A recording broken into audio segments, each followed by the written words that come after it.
In Invincible Season 2 Episode 4, we finally get a proper battle between two groups of Viltrumites, and it is Omni-Man and Invincible against three Viltrumites, Lucan, Thula, and Vidor. There is a lot that we learn from this battle, including their ability and fighting techniques, and that is what I want to go over in this video. To start off, how does Viltrumite fighting work within the laws of the universe? Obviously, superpowers are more often than not in the realm of fantasy, but we can still learn some things by grounding it in reality as much as possible. Newton's third law states, for every action in nature, there is an equal and opposite reaction. Every time we exert ourselves on our surroundings, this law is affecting us. Whenever a superhuman hits an object with force, the object pushes back with an equal and opposite force. So theoretically, every time a Viltrumite punches something, they should go flying backwards or bury themselves in the ground when punching upwards. If the original object giving off the force has a high density, then the effects of the reaction is far less on it.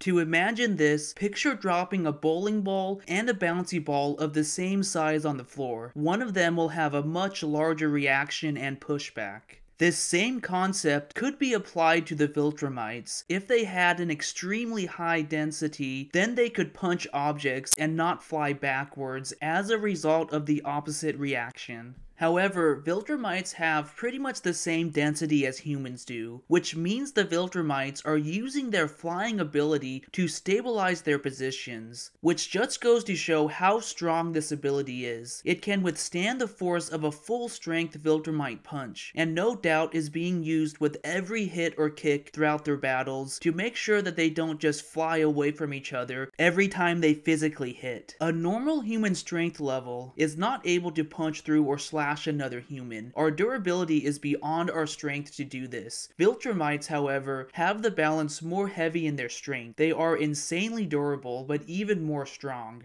A single well-landed punch or kick will end a fight, making fighting a high-skill game of moves and counter moves to make sure that your opponent never gets a full-strength hit on you. On a side note, this does verify that Omni-Man was holding back against Mark in their battle from Season 1. One common tactic used by Viltrumites is to move with the blows of your enemy to lessen the damage of their attacks. You don't want to use your flying force to keep you in a stationary place when getting hit. All that energy would just go straight into you and do a lot of damage. It's better to use it to move and sway with the punch. Even dodge it if you are fast enough. You could also just allow yourself to fly backwards to lessen the blow when getting hit. We also know that as Omni-Man describes flying in Season 1, it is like using a muscle. You can flex it more or less just like a regular muscle to get a stronger flight, and you can actually get tired from doing it. So the times when hits make them go flying backwards is when the hit is larger than the current amount of flying force they are using at that moment. As well, flying makes the battle going to the ground in some type of a wrestling match pretty much impossible, and grab moves are difficult when either party has free range to push and twist away from each other in any direction. Another thing to mention is the difference between punching and slashing with one's hands and fingers. We know that pressure equals force divided by area, so as long as Viltrumite's hands and fingers can give the hit without breaking, using the slash attack is a huge advantage in the battlefield. We see this technique used many times by different Viltrumites and Omni-Man himself. So why doesn't Viltrumites just use slashing attacks since they seem to be so effective? It is safe to assume that you can't always land this type of attack when dealing with a skilled enemy. They could very easily parry and counterattack, not allowing you to make contact. A tight guard with short jabs doesn't expose you as much as a slashing attack would, and regular punches are just less awkward and more easy to land. So the Viltrumites have to be strategic on when they use this attack. Furthermore, we see the extreme effective use of weapons both in the flashback to the Purge on Viltrum and in the battle between Invincible and Thula. Why do these weapons seem to work so well? We see Cecil struggle to find an effective weapon against the Viltrumites. However, we know that the Viltrumites do have some of the most advanced technology in the entire galaxy, on top of being the strongest species. It is most likely their weapons are made of a material far beyond what Earth is capable of making, or it is some some type of advanced nanotechnology, but either way, it is technology that Earth simply just does not have access to, and is probably highly safeguarded. As well, you would need a person that is actually strong enough to push it into a Viltrumite's flesh. I doubt that anyone weaker than a Viltrumite could have pushed this blade into Mark. Also, perhaps the scene to the flashback of the Purge on Viltrum shows the weaker Viltrumites killing each other, so the ones that survived the war are not as vulnerable to these types of weapons. But either way, the fact that Thula had a blade and is well trained in it means that she knows it can hurt other Viltrumites. A normal blade would just pancake as you tried to push it into a Viltrumite. Also, Mark is still not to complete full power at this point, so perhaps at some point in the future, blades like this won't be able to hurt him. For the most part, the Viltrumites don't do fancy maneuvers. It's mostly just leveraging their strength with brute force attacks, then blocking or moving with the hits when they are receiving them. They are a species taught that strength is all that matters, so their fighting style would cater to strength attacks. But overall, I really enjoyed watching Viltrumites battle it out, and please give me your thoughts about their fighting styles and abilities. Thanks a lot and have a wonderful day.